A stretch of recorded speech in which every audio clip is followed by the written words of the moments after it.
Así es, Señor, siempre tú actúas en nosotros, Padre. Te mueves en nosotros.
que tú ves, los secretos de tu corazón.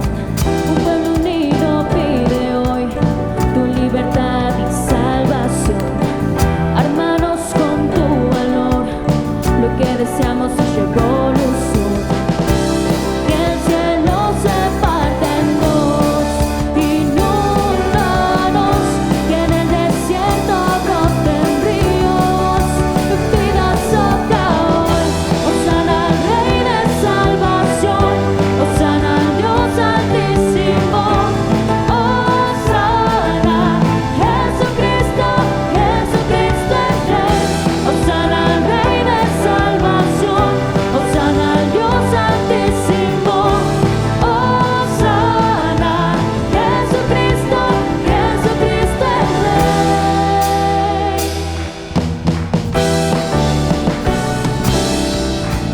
Levantamos un clamor por sanidad y redención.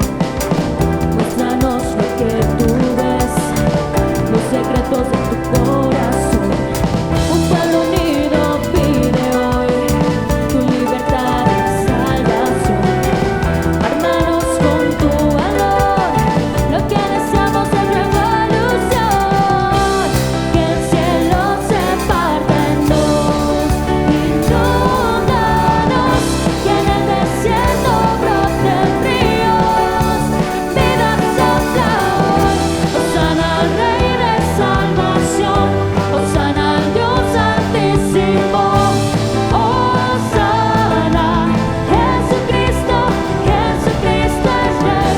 Hosana al Rey de salvación, Hosana al Dios altísimo, Hosana, Jesucristo, Jesucristo es Rey.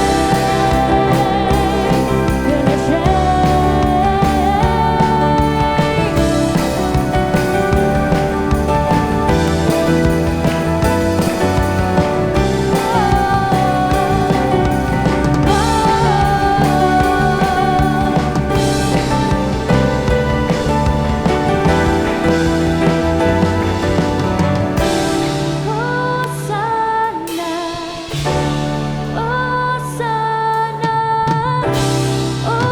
Hosana al Rey. Hosana, Hosana, Hosana al Rey. Una vez más. Hosana, Hosana, Hosana al Rey. Una vez más. Hosana, Hosana, Hosana al Rey, al Rey. Hosana al Rey de salvación, Hosana al Dios altísimo, Hosana, Jesucristo, Jesucristo es Rey. Hosana al Rey de salvación, Hosana al Dios altísimo, Hosana, Jesucristo, Jesucristo es Rey.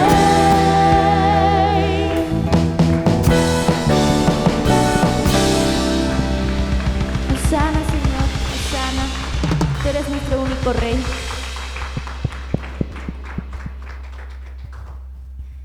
Y tu amor es incondicional, Padre, no tiene fecha de caducidad.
Eres todopoderoso, Señor, y tu amor es como un fuego, Padre. Como un fuego afable que nos mantiene vivos, que nos da forma, Señor, como esa vasija que tú quieres que seamos, Padre.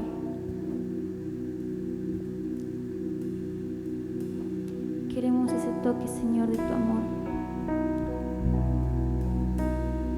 Ese toque eterno, Padre.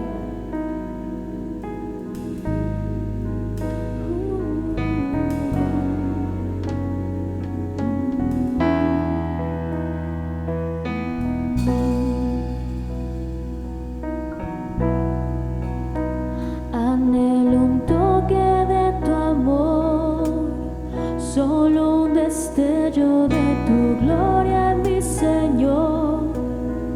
En un momento todo puedes transformar, mi vida has cambiado, Dios.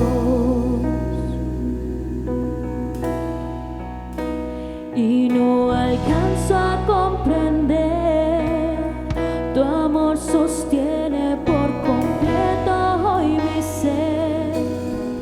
Tu gracia y sangre que mi vida transformó, borraste mi pasado, Dios. Tu amor es como fuego que arde en mi interior. Mi único anhelo, rendirte adoración. Con tu fuego lléname, que tu amor me atraiga al lugar donde tú estás. Quiero más de ti, Señor. En la cruz hoy me rindo, seguiré tu llamado, Dios. Cristo, pertenezco a ti. Me rindo ante ti, Jesús. Me entrego humilde ante el mensaje de la cruz y me abandono en tu presencia y amor. Jamás seré igual, oh Dios. Tu amor, Padre. Tu amor es como fuego que arde en mi interior. Oh, mi único anhelo,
Sí, gracias. Buenas tardes a todos, ¿cómo están? Me da gusto estar otra vez aquí con todos ustedes. Muy nervioso como siempre, pero ahorita se me quitan los nervios. Muy bien, vamos a empezar orando, por favor. Vamos a disponer nuestro corazón para escuchar la palabra de Dios, para que esta palabra de Dios sea la que transforme nuestro corazón, nuestra vida, que es de lo que dependemos nosotros, del testimonio del Señor. Bendito Dios, te damos gracias, Padre Santo, por la oportunidad que es estar aquí, todos los hermanos reunidos para alabar tu nombre, para decirte, Señor, que tú eres nuestro Dios, que tu bendita palabra nos hable el día de hoy, que tu voz se escuche en nuestros corazones. Te bendecimos y te glorificamos a ti en este día y en este momento, con nuestras vidas, con nuestro corazón. En el nombre de Cristo Jesús, amén y amén. Bueno, hermanos, en esta prédica, en esta conferencia, celebrando los 500 años, más de 500 años de la Reforma Protestante, veo que a través de los siglos, a través de los años, lo único que ha podido transformar los corazones de los creyentes es el Evangelio. Es la palabra de Dios, es en lo que creemos. La humanidad a veces piensa que el hombre, por definición, es bueno, pero están equivocados. Pablo nos enseña en el libro de Romanos que no hay bueno ni aún uno. Queremos a veces como seres humanos tener recetas de cómo llevar nuestra vida, de cómo ser mejores personas. Tenemos coach de vida, tenemos personas que nos enseñan cómo llevar nuestra vida de una manera más fácil. Pero ¿saben qué? Lo único que puede transformar nuestra vida, nuestro entorno, nuestra nación, nuestro mundo, es el Evangelio.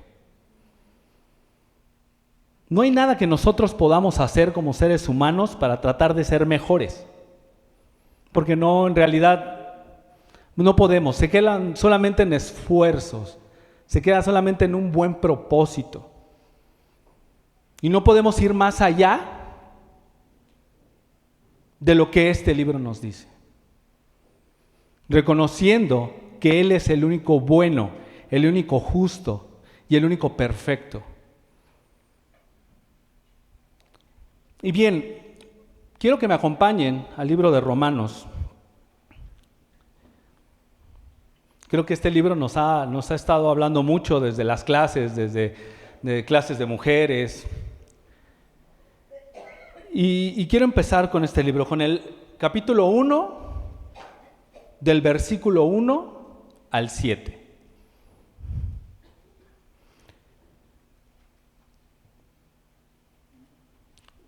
Y dice: Pablo, siervo de Jesucristo, llamado a ser apóstol, apartado, escucha, para el evangelio de Dios, que Él había prometido antes por sus profetas en las santas Escrituras, acerca de su Hijo, nuestro Señor Jesucristo, que era del linaje de David según la carne, que fue declarado Hijo de Dios con un acto de poder, según el Espíritu de Santidad, por la resurrección de los muertos, y por quien recibimos la gracia y el apostolado para la obediencia de la fe, en todas las naciones por amor de su nombre. A todos los que están en Roma, amados de Dios, llamados a ser santos, gracia y paz a ustedes, de Dios nuestro Padre y del Señor Jesucristo. Pues bien, quiero empezar con el versículo 1. El día de hoy quiero hacer una prédica un poco más expositiva de lo que dice el texto, porque mi opinión, sinceramente, no vale mucho. Lo que vale es lo que dice la Escritura, es lo que nos habla la Escritura. En primer lugar, dice que Pablo dice que es siervo de Jesucristo, llamado a ser apóstol y nos da el propósito por el cual fue llamado. ¿Para qué? Para el evangelio de Dios. Entonces, si vemos que en su primer versículo Pablo se presenta y nos da el propósito de su carta, nos dice para qué está escribiendo esta carta, del versículo 2 al 7, lo que nos está explicando es acerca de lo que dice el versículo 1. Entonces el versículo 1 habla del evangelio de Dios. Entonces los siguientes versículos nos van a decir qué dice Dios acerca del evangelio de Dios. Dice que Pablo fue apartado, bien, para el evangelio de Dios. Ahora en el versículo 2 dice que él había prometido antes por sus profetas en las santas escrituras. Muy bien, esta noticia, esta buena noticia, este evangelio, ¿qué es lo que significa buenas nuevas, buenas noticias? No es una enseñanza nueva, no es algo que Pablo se haya inventado en ese entonces, no es algo que nosotros, como ahora muchas veces se ha predicado, ¿no? Que ahora traemos una nueva enseñanza. No, esa nueva enseñanza son noticias ya viejas. Son noticias que ya se habían profetizado de antemano por todos los profetas.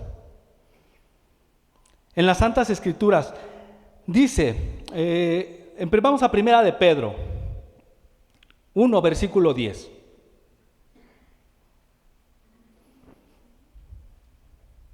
Y aquí nos va a explicar un poquito Pedro de qué es esto que está hablando acerca de los profetas. Primera de Pedro, capítulo 1, versículo 10, dice, acerca de esta salvación, los profetas que profetizaron de la gracia que vendría a ustedes, diligentemente inquirieron y averiguaron, procurando saber qué persona o tiempo indicaba el Espíritu de Cristo dentro de ellos, al predecir los sufrimientos de Cristo y las glorias que seguirían. A ellos fue revelado que no se servían a ellos mismos sino a ustedes. En estas cosas que ahora han sido anunciadas mediante los que les predicaron el Evangelio por el Espíritu Santo enviado del cielo, cosas las cuales los ángeles anhelan mirar. Desde muchísimo antes, desde el Antiguo Testamento, estaba profetizado. Es más, Jesús, diciendo acerca de las Escrituras, dijo, porque toda la Escritura habla de mí. Entonces vemos que estos hombres que inquirieron, que investigaron, no lo pudieron ver. Es más, aquí el texto nos dice que ellos no sabían ni siquiera de qué estaban hablando. Ellos no sabían cuál era el propósito y cuál era el fin. Ellos no lograron ver a Jesucristo. Ellos no lograron ver la meta de lo que estaban predicando, pero aún así lo hicieron. Y dice que inquirieron, investigaron, trataron de saber qué tiempo, trataron de saber en qué momento llegaría Cristo.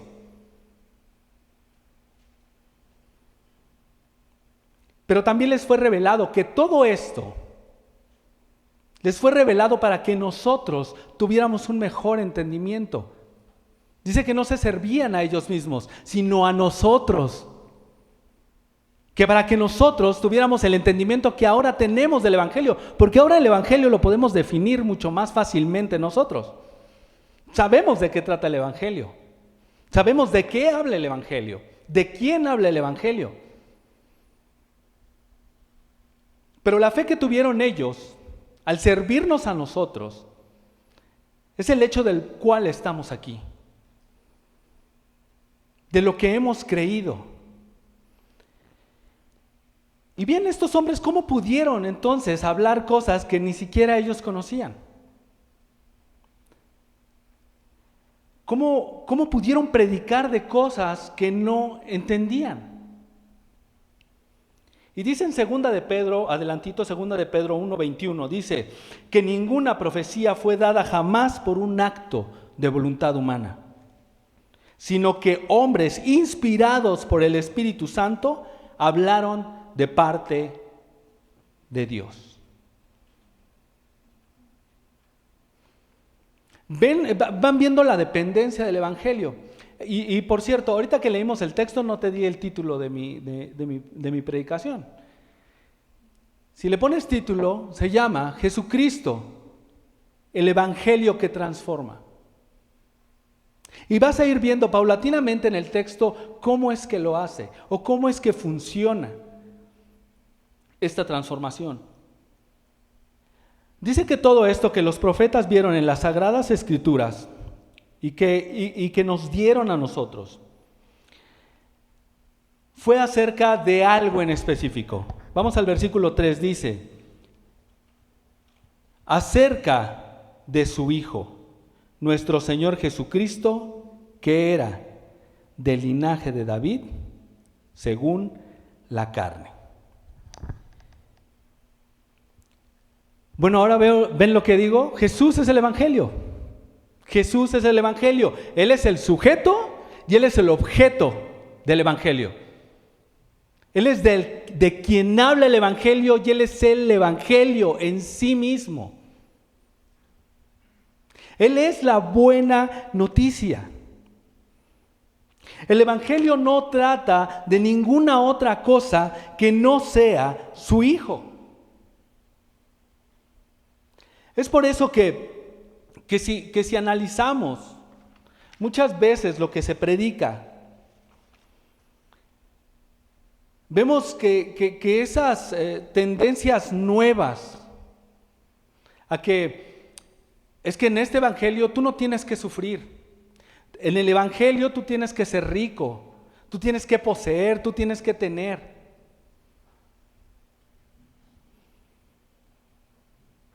Eso es totalmente falso. Cuando te sales 1 milímetro fuera del Evangelio, 1 milímetro fuera de Jesucristo, estás perdido. Porque eso no es Evangelio. Quizá por eso en Gálatas les dice Pablo a los Gálatas, Gálatas insensatos, ¿quién fue el que los fascinó? Con un Evangelio diferente. Estoy maravillado de cuán fácil fueron engañados por otro evangelio. Cuando el evangelio no habla de Jesucristo, entonces no es evangelio. Es otra cosa, es otra enseñanza. Y Pablo lo dijo claramente. Sea anatema, sea maldito. Por eso es la importancia que en esta transformación que vamos a tener es preciso centrar el objeto de nuestra adoración, que es Jesucristo. Él es el centro de lo que creemos, de quién creemos, en quién hemos confiado, a quién hemos decidido seguir. Ahora vamos al final del versículo 3. Dice que este evangelio es acerca de su Hijo, nuestro Señor Jesucristo, que era del linaje de David, según la carne. Muy bien. Aquí vemos que los profetas profetizaron acerca de Jesucristo, que Él nacería. Y aquí hay dos palabras interesantes. Nació y fue declarado. Y claro que es importante, porque sí es importante que nació. Es importante el conocer y el saber que Dios mismo se encarnó. Eso es parte del Evangelio. De hecho, eso es lo que da inicio al Evangelio. Si recuerdan a los ángeles, cuando ven a los pastores, ¿qué fue lo que les dicen? Les dicen no teman. Uno de los ángeles dice no teman, porque traemos buenas nuevas de gran gozo. Eso es lo que da inicio al Evangelio. De hecho, esa palabra, buenas nuevas, significa evangelizo, que significa les traemos el Evangelio. Y esto es muy importante que lo sepamos, porque esa es parte de nuestra fe. De hecho, Pablo, en 1 Corintios 15, nos define el Evangelio y nos dice, lo que yo recibí, ahora eso mismo yo les doy. Que Cristo nació. Y eso es obvio. Este mundo se divide en antes y después de Cristo. Pero esas son las buenas noticias, que Dios se encarnó. Y dos, que fue declarado Hijo de Dios con un acto de poder. Y lo vemos en la Escritura, lo vemos en el bautismo de Jesucristo. Cuando una voz desde los cielos dijo, este es mi Hijo amado, en quien tengo complacencia. Dios mismo lo declaró desde el cielo. No vino un profeta, no vino un apóstol, no vino un predicador. Dios mismo lo declaró. Lo declaró en el monte de la transfiguración, cuando dijo, este es mi Hijo amado, a Él escuchen o a Él obedezcan, según la traducción que tengamos. Eso es un acto de poder. Eso es un gran acto de poder. Dios mismo declarando quién es, señalando el objeto del Evangelio, Jesucristo, nuestro Señor. Y lo dice más adelante, dice que Jesucristo era del linaje de David. Esto lo profetizaron antes en las Escrituras, que vendría del linaje de David. Toda la vida de Jesucristo fue profetizada por los profetas para indicarnos quién era la persona que vendría, el Mesías esperado. Y hasta aquí todo va muy bien. Pero al final del versículo 4,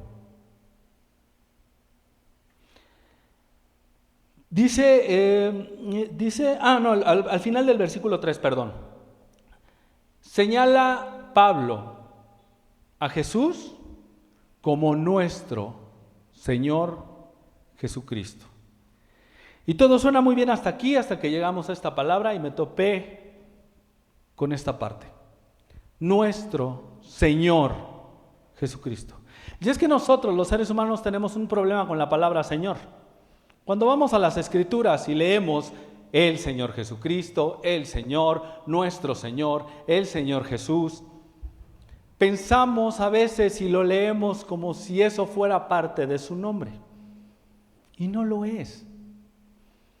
No es parte de su nombre. Es lo que Él es su oficio, es lo que nos dice que hace. Él reina. Pero vamos todavía un poco más allá. Porque a los seres humanos, en estas épocas se nos indica y se nos enseña que nosotros somos hombres libres, que somos personas libres, que no nos sometemos ante nadie. Yo recuerdo que cuando era chiquito me decía mi papá, tú no te sometas ante nadie. ¿Y eso a dónde me llevó? Pero eso es otra historia. Ahora bien, en la antigüedad tenían otro concepto de quién era un señor. Los judíos habían sido conquistados por los romanos. ¿Se debían a quién? Al César. Aunque no quisieran, tenían que someterse a los decretos dictados por el César. Porque el César en ese entonces era llamado Señor. Si nos vamos a otras culturas, una cultura que me gusta mucho, muchos saben que me gusta mucho, la cultura japonesa, tenía señores feudales. El samurái se sometía a su señor feudal. El samurái debía someterse en cuerpo, alma y mente a su Señor para no deshonrarlo, para hacer su voluntad, para no dejar que nadie deshonrara siquiera el nombre de su Señor. ¿Ven cómo ahora tenemos un problema con el concepto Señor? Porque nosotros cuando vamos a la Escritura podemos leer el Señor Jesucristo y pasar de largo.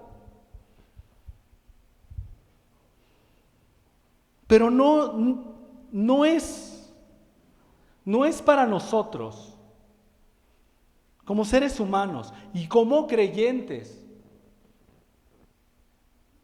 Pensamos que debemos someternos a nuestro Señor, al señorío de Jesús.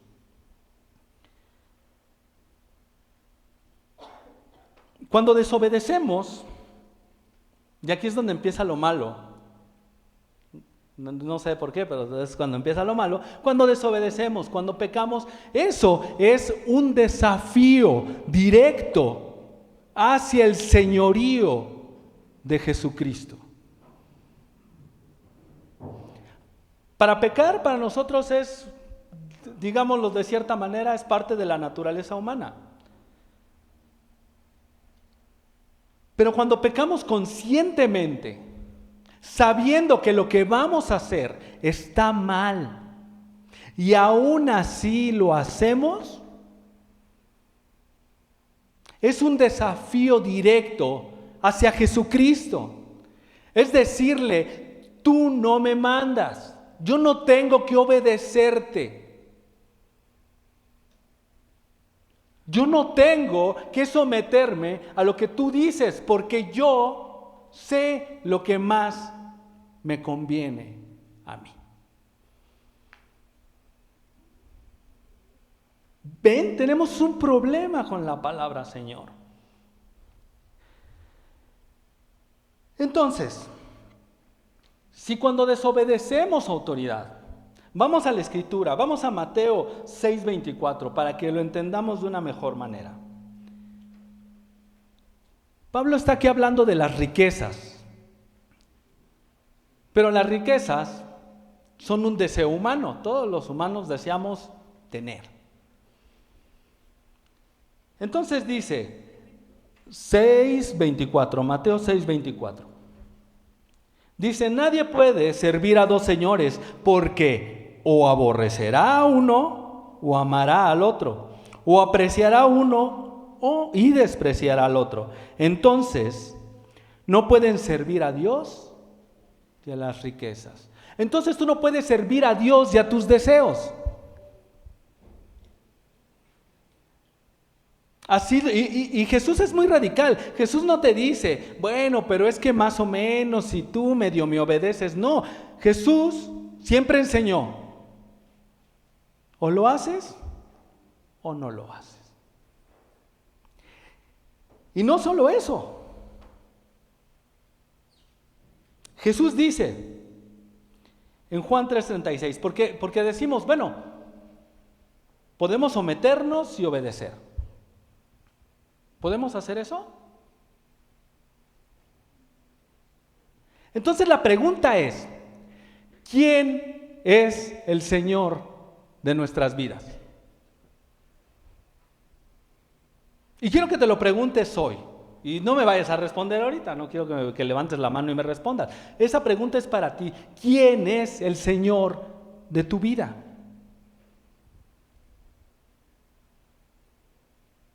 Porque si nosotros decimos que nuestro Señor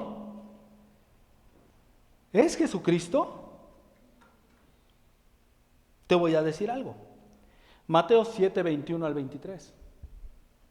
Y este texto lo hemos leído muchas veces aquí.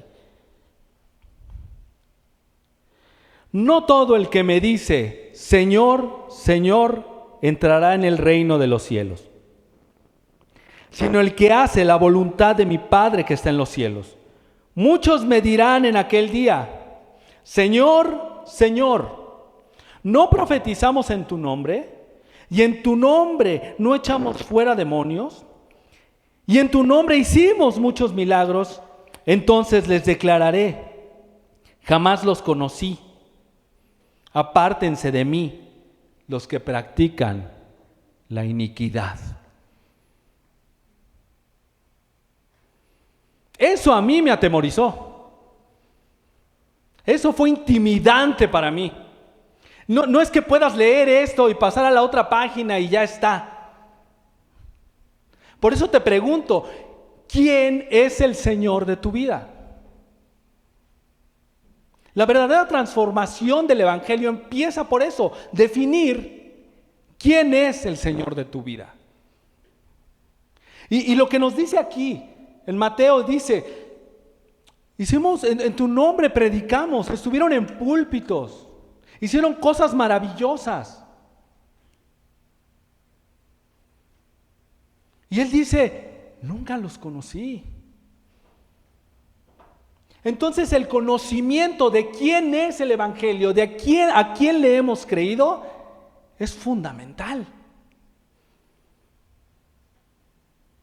No tanto que yo lo conozca a él, sino que él me conozca a mí. Pero ven cómo el objetivo de Pablo es llevarnos a esta parte, a saber qué es lo que quiere decir el Evangelio, quién es el Evangelio, por qué el Evangelio es de esta forma, por qué lo que predica él es a Jesucristo. Dice que él no quiere saber otra cosa más que a Jesucristo y a este crucificado. Entonces es él es el objetivo de lo que buscamos. Pero vamos a ponerlo de esta forma. El señorío de Jesucristo, para someternos a él necesitamos muchísimas cosas, pero voy a poner 2 ejemplos. Necesitamos una disposición mental. Y no hablo de mentalidad como de conocimiento, de que leas tu Biblia y te sepas todos los versículos que te aprendiste. No.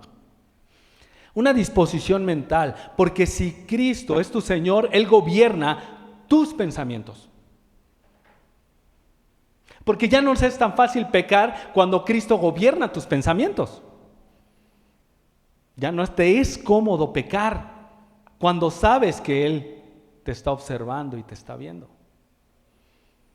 Porque para mí es horrible pensar que cuando yo peco, el Espíritu de Dios que mora en mí, Jesucristo que mora en mí, está en mí cuando estoy pecando.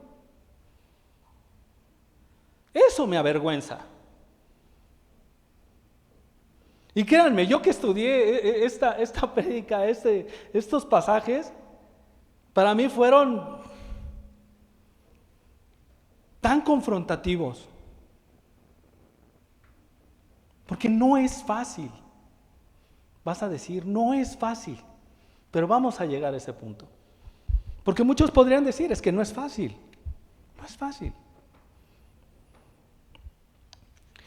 Implica esa disposición mental de que Él gobierne tus pensamientos, de que Él gobierne en tu mente.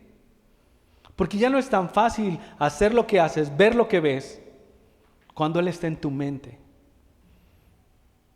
Y tiene una implicación de la voluntad. El someter mi voluntad a Él. Pablo decía, en 1 Corintios, dice, y yo golpeo mi cuerpo y lo pongo por servidumbre. Y no estoy hablando de flagelación, no. Él está sometiendo su propio cuerpo a la obediencia de su Señor. A la obediencia que Él quiere tener hacia su Señor. Por eso debemos someter nuestra voluntad a Él.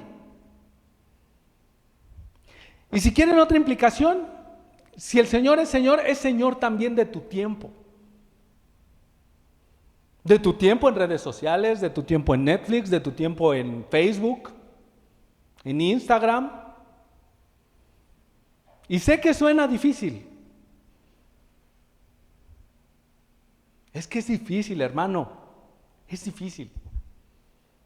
Vamos a llegar a eso. Vamos a llegar a eso. Parte de nuestra transformación. Muy bien, vamos a Romanos 1:5. Seguimos con nuestra lectura.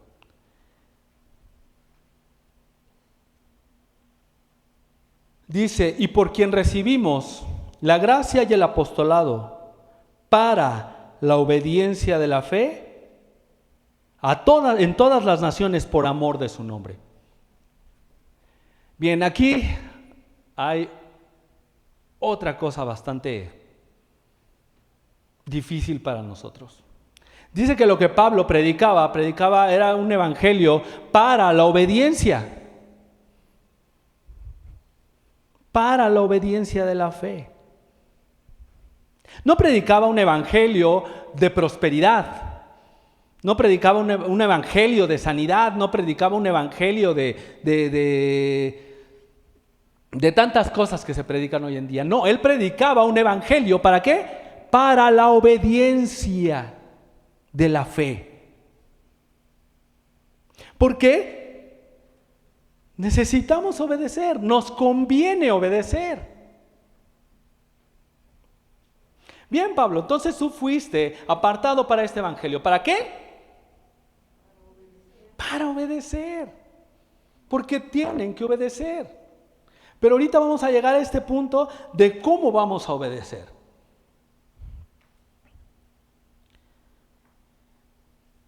Dice que Jesucristo, ser cristiano y Jesucristo presupone nuestra obediencia. ¿Cómo nos decimos nosotros? ¿Somos qué? Cristianos. Eso presupone obediencia. Eso presupone que tenemos un Señor al que debemos obedecer.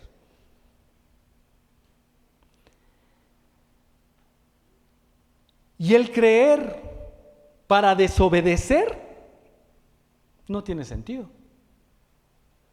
Velo de una manera lógica.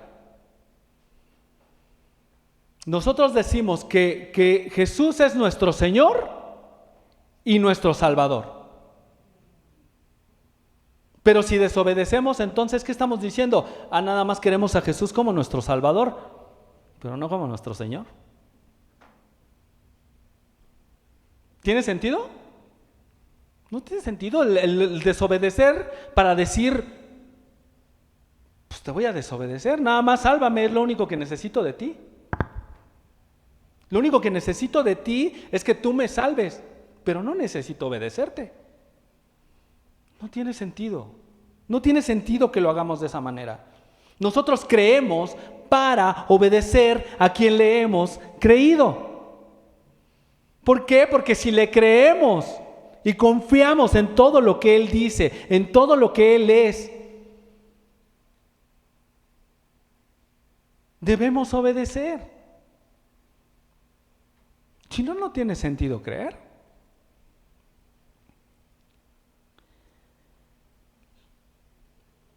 Si vamos al final de Romanos, el último capítulo de Romanos, Romanos 16, 2 versículos antes de terminar su carta.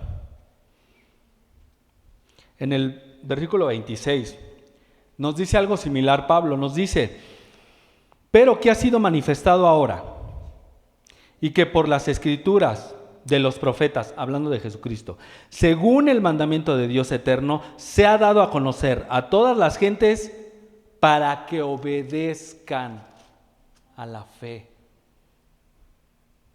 Predicamos el evangelio para que la gente obedezca en quien van a creer. Muchas veces, si presentamos el evangelio y decimos, bueno, es que mira, te va a ir bien en tu vida, si tú crees en Jesucristo vas a tener esto y aquello, vas a tener un matrimonio mejor, y si no,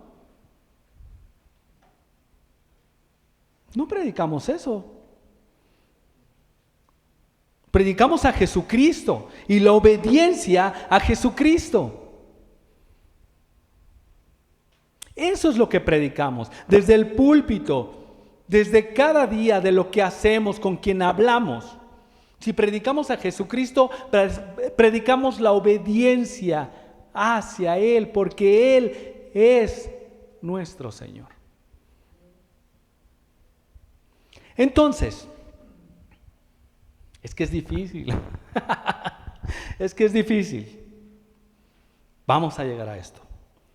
Porque este es el versículo en donde nos dice la clave de todo esto.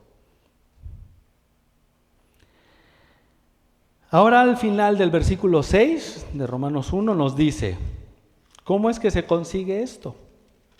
¿O cómo es que lo podemos hacer? Al final del versículo 5 dice que predicamos la obediencia a la fe en todas las naciones. ¿Por qué? Por amor a su nombre. Entonces es por amor a su nombre, por amor a quien Él es, por amor a lo que Él hizo, por amor a nuestro Señor. Por eso obedecemos. ¿Ves cómo el Evangelio te va transformando? No solo es obedecer porque tengo que obedecer, no, es obedecer porque amas a quien tienes que obedecer. ¿O qué hijo de aquí dice, yo obedezco a mis papás nada más porque me conviene? Nada más porque es lo mejor que puedo hacer. No. Obedecen porque aman a sus padres, porque saben que sus padres los aman, quieren lo mejor. Un amor correspondido obedece, es obediente. La definición de amor de 1 Corintios 13 nos dice que el amor, ¿qué? No busca lo suyo. No busco agradarme a mí, no busco agradarle a ustedes, busco agradarle a Dios. Eso es lo que busco. ¿Por qué? Porque amo a mi Dios. Y si amo a mi Dios, entonces tengo que cumplir sus mandamientos.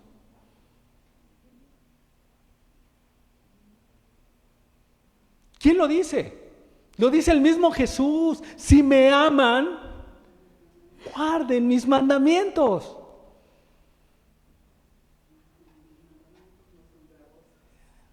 Ahí es donde voy a llegar, hermana. Ahí es a donde voy a llegar. Porque decimos nosotros, es difícil. Es que es difícil, hermano, es difícil. Dice, vamos al versículo 6. Entre los cuales están también ustedes llamados a ser de Jesucristo. A todos los que están en Roma, amados de Dios, llamados a ser santos. Bien, entonces si cumplimos sus mandamientos, si obedecemos para cumplir sus mandamientos, si el Señor nos dijo, si me aman, cumplirán mis mandamientos. Primera de Juan 4:10 nos dice, vamos por pasitos, pero lo voy a dar por pasitos. Dice, en esto consiste el amor. No en que nosotros hayamos amado a Dios, sino que Él nos amó a nosotros y envió a su Hijo como propiciación por nuestros pecados. ¿Quién propició el amor? Dios propició el amor. Dios fue el primero que nos amó. ¿Merecíamos eso? No. Pero sin embargo, nos amó. ¿Ven cómo el amor de Dios es diferente? Por eso es que a veces no equilatamos el amor de Dios y no equilatamos la obediencia por amor a Dios, porque no conocemos a Dios, no conocemos su corazón, no conocemos lo que Él nos ha dado, no conocemos cuánto nos ha amado. ¿Quién de ustedes ha sido traicionado? Yo no he sido traicionado a ese grado del que fue traicionado Jesús, que aún amó a Judas, el que lo entregó. Y lo traicionó. A veces hasta nos reímos de Pedro por haberlo negado.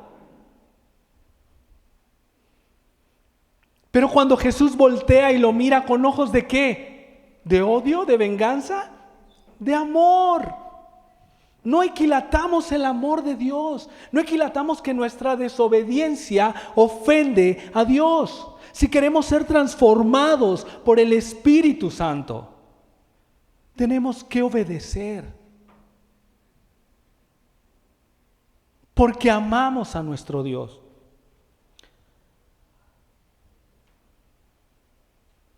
Nosotros amamos a Dios porque Él nos amó primero.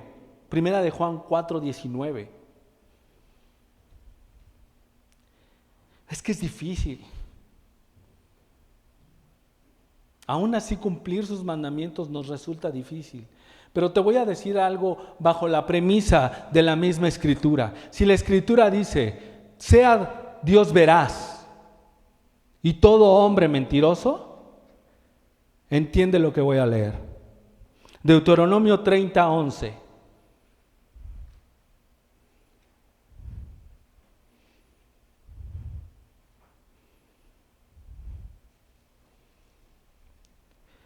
Deuteronomio 30:11 dice, este mandamiento que yo te ordeno hoy no es muy difícil para ti, ni está fuera de tu alcance. Entonces, ¿Dios mintió o nosotros mentimos? Cuando decimos que no podemos, cuando decimos, es que no puedo, Señor, es que es difícil.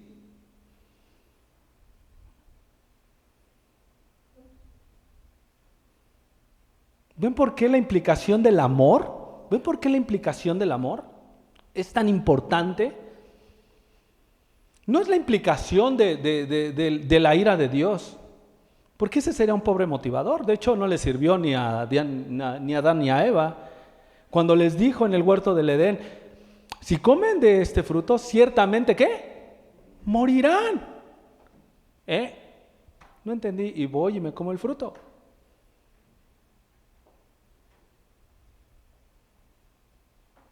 ¿Ven cómo el temor no es un gran motivador para hacernos cumplir sus mandamientos? Es el amor, el motor, lo que nos motiva a cumplir sus mandamientos, porque los mandamientos que yo te doy hoy no son difíciles para ti.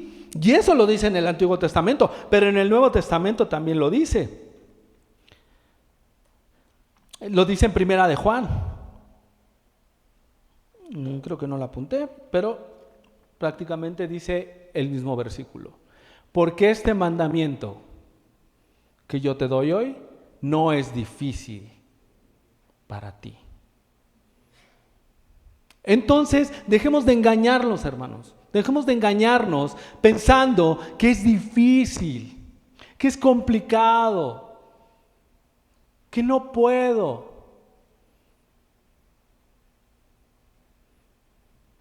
¿Saben para qué existe este libro? Este libro nos enseña a amar a Dios. Nos enseña a conocer a quien hemos amado.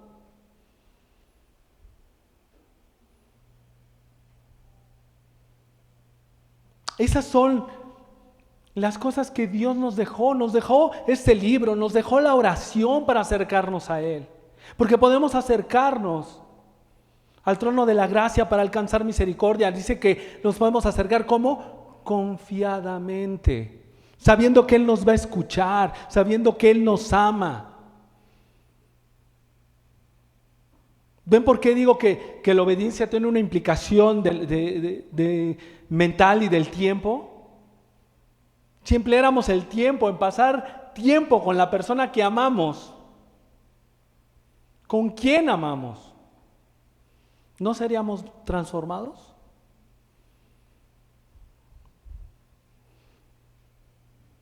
Y lo digo como ser humano porque a mí me pasó. Yo prefería pasar más tiempo con mi novia, ahora mi esposa.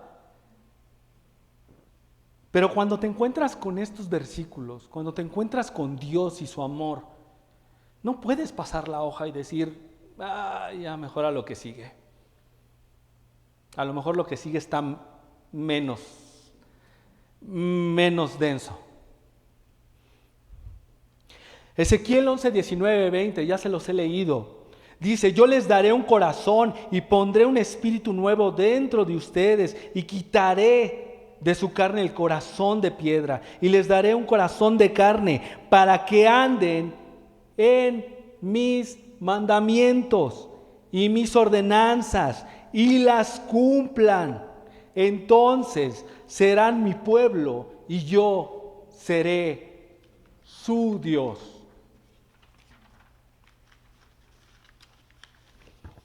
Ha sido más claro. Entonces, ¿por qué decimos que es difícil? ¿Por qué decimos que nos resulta difícil? Me resulta difícil seguirte, Señor. Hacemos ver a Dios como un juez severo. Hacemos lucir a Dios como un dictador. No, hermanos. Nuestra obediencia hace lucir a Dios como un Dios perfecto, de justicia, de amor, de sabiduría.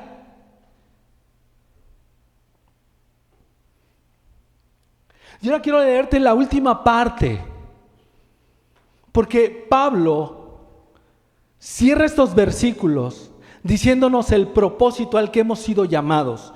Y dice, Romanos 1:7, todos los amados de Dios que están en Roma, llamados a ser salvos, santos. Gracia y paz de parte de nuestro Dios y Padre y del Señor Jesucristo. ¿Llamados a qué? Hermano, pero es que le está hablando a los romanos. Nada más ellos iban a ser santos, ¿verdad? No, todos los que estamos aquí, los que hemos escuchado el Evangelio, los que hemos creído, los que obedecemos, ya hemos sido llamados a ser, ¿qué? Santos. La santidad entonces es un llamado para todos los que hemos creído. ¿Ven cómo el Evangelio nos va transformando de poco a poco? De nuestro conocimiento del Evangelio, de quién es Jesús, del conocimiento de su señorío, de obedecer en quien hemos creído. Y ahora el propósito de aquel que nos llamó a santidad. No nos llamó nada más para que fuéramos al cielo y tuviéramos alitas y una aureola y fuéramos angelitos, como muchos dicen, y tener un arpa. No, nos llamó a ser santos.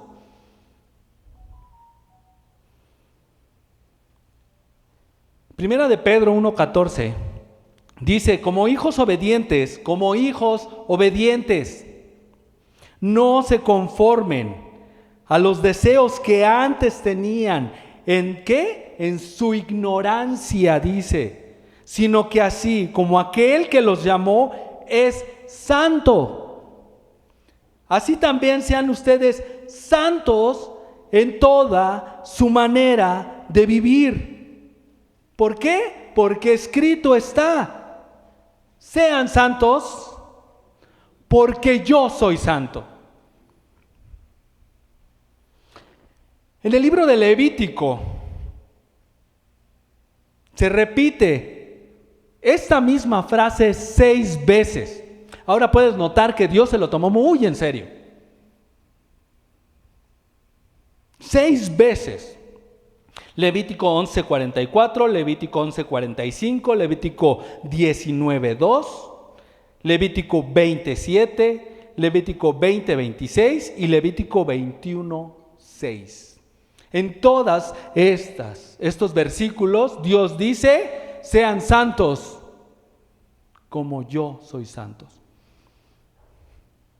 Ahora, ¿qué significa ser santo? Hagios, la palabra en griego significa ser puro, ser limpio para Dios. Pero me gusta más la definición en hebreo. La definición en hebreo es kadosh. Y a lo mejor muchos han escuchado esta palabra. La palabra kadosh significa apartado. Apartado. ¿Apartado para qué? ¿Apartado de qué? Una implicación, la primera implicación de ser apartado es apartado para Dios. Tú eres apartado para Dios. Y la segunda implicación es apartado del mundo. Apartado de tu antigua forma de hablar, de tu antigua forma de vivir, de tu antigua forma de vestir, de tu antigua forma de dirigirte en la vida. Eso es ser santo, es ser apartado. ¿Por qué? Pues para Él, porque me ha apartado para Él.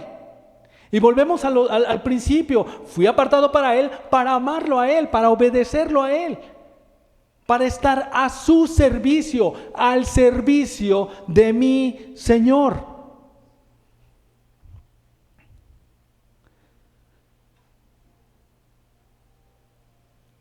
Ahora podemos decir, bueno, pues Dios nos va santificando poquito a poquito, ¿no? Ese es el propósito de Dios, Él lo va a hacer, ¿no? Pero ve cómo nosotros también tenemos un trabajo. En 2 de Timoteo 2:21.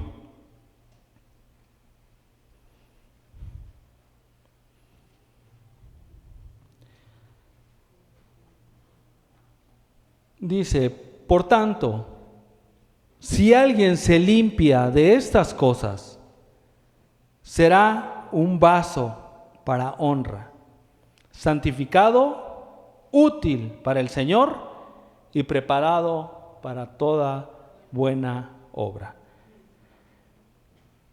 Dice, por tanto, si yo los limpio, dice así el versículo, se limpia ¿de qué? De estas cosas. ¿Cuáles son estas cosas?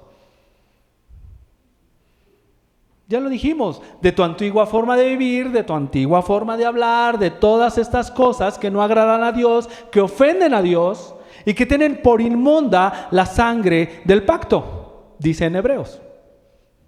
Eso es lo que hacemos cuando pecamos conscientemente, aún sabiendo que eso ofende a nuestro Señor. Por eso debemos limpiarnos de todas estas cosas. ¿Por qué? ¿Cómo? Porque ahora Dios ha puesto su Espíritu Santo en ti para que lo puedas hacer. Porque Él te ha dado la libertad del pecado, te ha libertado de la muerte y del pecado para servir a Dios, para que cada día te limpies, para que cada día seas ese vaso útil y santificado para toda buena obra. Porque el que empezó la buena obra en ti, la perfeccionará. Pero tú tienes que dar el paso de limpiarte, apartarte, de definirte, para ser santo.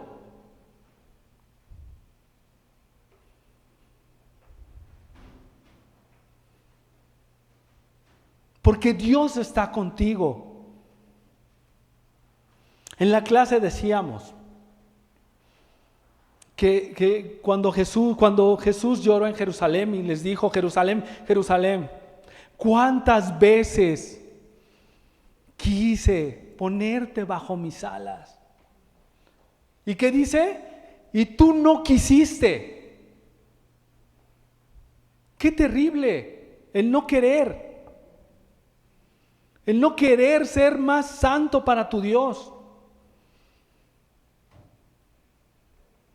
Y lo digo por mí, a mí me entristece ver que continuamente el Señor me dice, ¿por qué me dices Señor, Señor?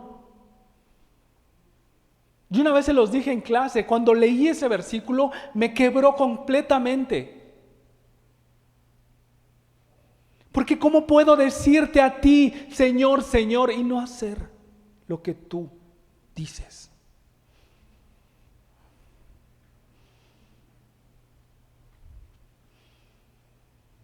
Ahora ven cómo el Evangelio de Dios nos transforma. cómo Jesucristo, el Evangelio vivo, nos transforma. No solamente es el hecho de venir a la congregación y decir, bueno, es que yo soy salvo. Jesucristo mismo lo dijo, por sus frutos los conocerán. Y no estoy condenando a nadie, porque créanme, a mí me costó mucho trabajo leer esto. Y en mi mente rezumba y retruena, ¿por qué me dices, Señor, Señor? Y no haces lo que yo te digo.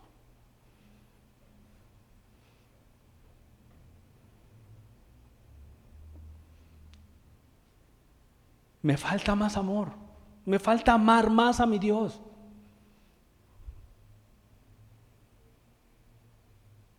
Sé que tengo un estorbo que es mi carne,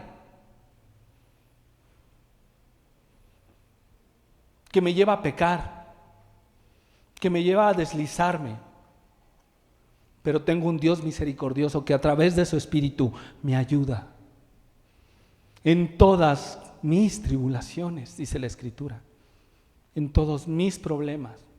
Pero yo necesito entregarle al Señor todas estas cosas que me estorban para poder ser transformado, para que Él me vaya limpiando, para que yo pueda ser ese vaso útil, santificado para Dios. Muchas veces desde este púlpito hemos predicado que no es por lo que hagas, es por lo que ya hizo Él y por lo que sigue haciendo en tu vida. Pero que el motivador de tu vida sea el amor a Dios. ¿Recuerdan al joven rico que le dijo, ¿cómo alcanzaré el reino de los cielos? ¿Cómo lo puedo hacer? ¿Qué le dice Jesús? Cumple los mandamientos. Y le empezó a enumerar los mandamientos, pero no mencionó los primeros dos. No mencionó los primeros dos. Y conocemos nosotros los primeros dos. ¿Cuáles son los primeros dos mandamientos? Los dos mandamientos que nos dejó Jesucristo. Amarás al Señor con todo tu corazón, con toda tu alma, con todas tus fuerzas, y a tu prójimo como a ti mismo. Esto no lo escuchó el joven rico. Y el joven rico, cuando le dijo, bueno, yo ya he cumplido todas estas cosas. Bien, entonces vende todo lo que tienes, ven y sígueme. ¿Qué dice? Que se fue muy ¿qué? Muy triste. ¿Triste? ¿Por qué triste? Y yo me he preguntado, ¿por qué se fue triste? Porque él pensaba que lo que él había conseguido a través de su propio esfuerzo le iba a bastar para impresionar a Jesús. No podemos impresionar a Jesús. Él ya lo hizo todo y lo hizo perfectamente. Pero ¿saben qué? Esa buena obra que ha empezado Dios en ti y que va a perfeccionar es para que tú alcances la estatura de ese varón perfecto que fue Jesucristo, por amor de su nombre. Porque este joven rico no amó lo suficiente a Jesús para dejar todo lo que tenía. No amó lo suficiente a Jesús para dejar todo atrás y seguir con Él. ¿Qué estamos dispuestos a dejar? ¿Qué estoy dispuesto a dejar para seguirte? ¿Qué debo dejar, Señor, para estar en tus pasos? ¿Qué debo dejar? ¿Qué debo abandonar para estar contigo? Para que me transformes a la estatura del varón perfecto.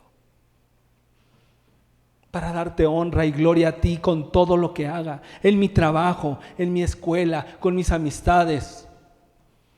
Ser santos, dice la Escritura, en toda su manera de vivir.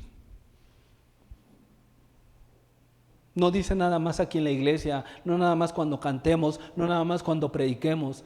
No nada más cuando estemos con alguien que nos conoce y que sepa que somos cristianos. No, en toda nuestra manera de vivir, por amor de su nombre, por darle gloria a Él, por seguirle a Él.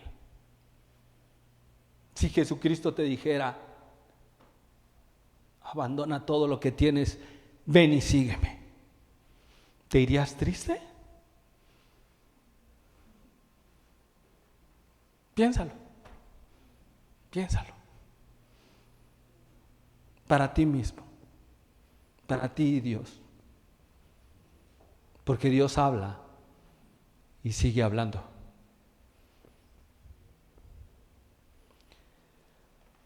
Bendito Dios, gracias Padre, por tu palabra, por ser nuestro Señor, por cada día guiarnos y transformarnos más a tu imagen, por enseñarnos, Señor, que toda transformación lleva un trabajo, que tú ya has hecho todo por nosotros. Incrementa nuestro amor hacia ti, Señor, que podamos amarte para cumplir tus mandamientos, para el día que estemos delante de ti, Señor, puedas decirnos, adelante, bendito de mi Padre.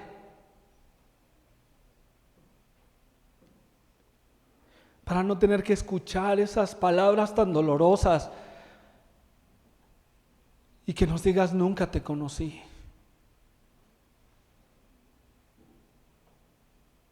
Que dejemos de practicar el pecado, no por temor a las consecuencias, sino por amor a tu nombre.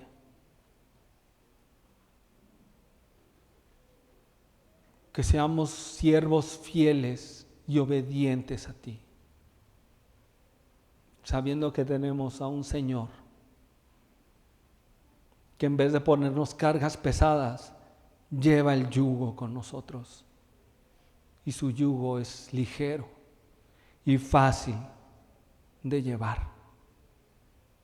Gracias, bendito Dios, por ser quien eres, por el Evangelio que es Jesucristo y por la transformación que obra en nosotros cada día.